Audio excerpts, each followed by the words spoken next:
नमस्कार दोस्तों, स्वागत है आपका हमारे चैनल इन्फिनिटी मिक्स पर।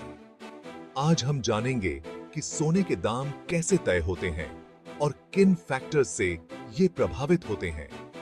सोना एक ऐसा मेटल जो सदियों से न सिर्फ एक वैल्यूएबल एसेट रहा है, बल्कि इमोशंस और ट्रेडिशंस से भी जुड़ा रहा है। लेकिन क्या आपने कभी सोचा है कि आखिर कौन तय करता है इसकी कीमत?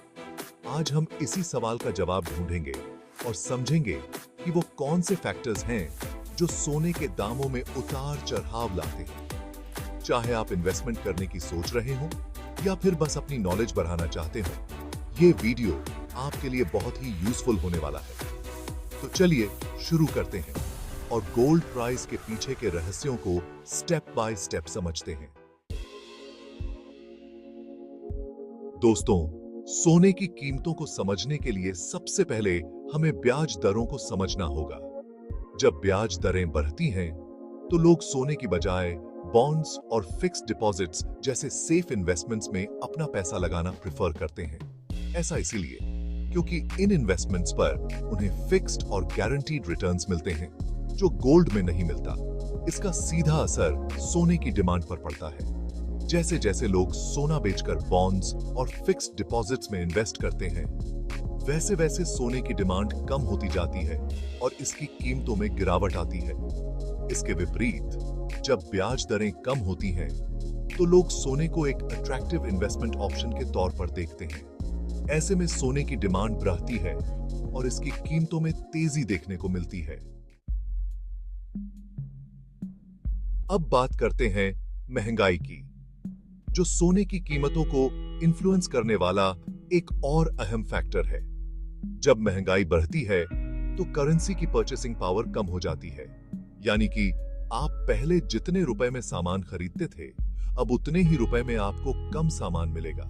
ऐसे में लोग सोने को एक सेफ हेवन एसेट के तौर पर देखते हैं, क्योंकि सोना अपनी वैल्यू बनाए रखता है और महंगाई के समय में भी आपको लॉस से बचाता है।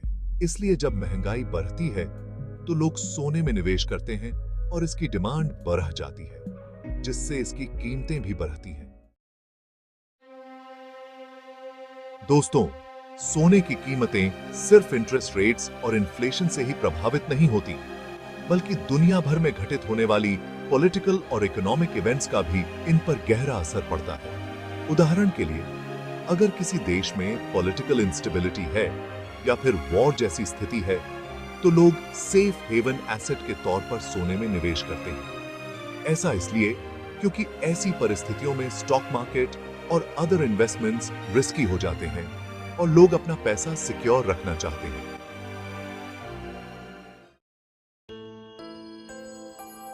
सोने की कीमतों को समझने के लिए हमें यूएस डॉलर के महत्व को भी समझना होगा, क्योंकि इंटरनेशनल मार्केट में गोल्ड की ट्रेडिंग यूएस डॉलर में होती है। जब यूएस डॉलर मजबूत होता है, तो अन्य मुद्राओं के मुकाबले गोल्ड महंगा हो जाता है। ऐसे में गोल्ड इंपोर्ट करने वाले देशों को ज्यादा पैसे चुकाने पड़ते हैं, जिससे गोल्ड की डिमांड कम हो सकती है। इसके विपरीत, जब यूएस डॉलर कमजोर होता है, तो अन्य मुद्राओं के मुकाबले गोल्ड सस्ता हो जाता है और इसकी डिमांड बेरक जाती है।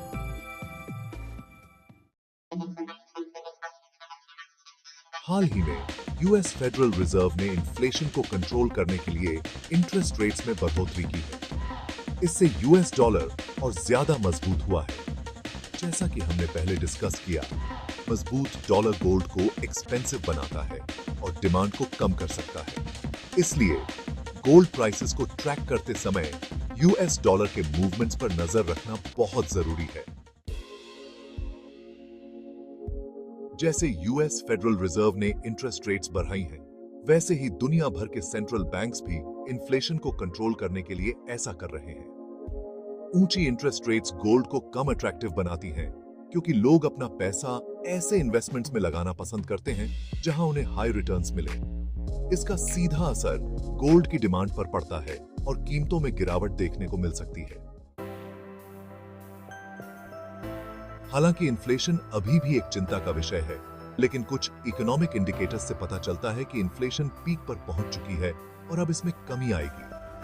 अगर इन्फ्लेशन वाकई में कम होती है, तो लोगों का गोल्ड में निवेश करने का रुझान कम हो सकता है। ऐसे में गोल्ड की डिमांड कम होने से इसकी कीमतों में गिरावट आ सकती है। तो दोस्तों, ये थे कुछ मुख्य फैक्टर्स जो सोने के दाम को प्रभावित करते हैं।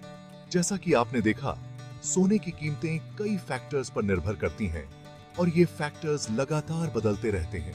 आपका क्या मानना है? क्या आपको लगता है कि गोल्ड प्राइसेस जल्द ही रिकवर करेंगे? कमेंट में बताएं और अपना विचार जरूर शेयर करें। हमारे चैनल इन्फिनिटी मिक्स को लाइक और सब्सक्राइब करना न भूलें। धन्यवाद।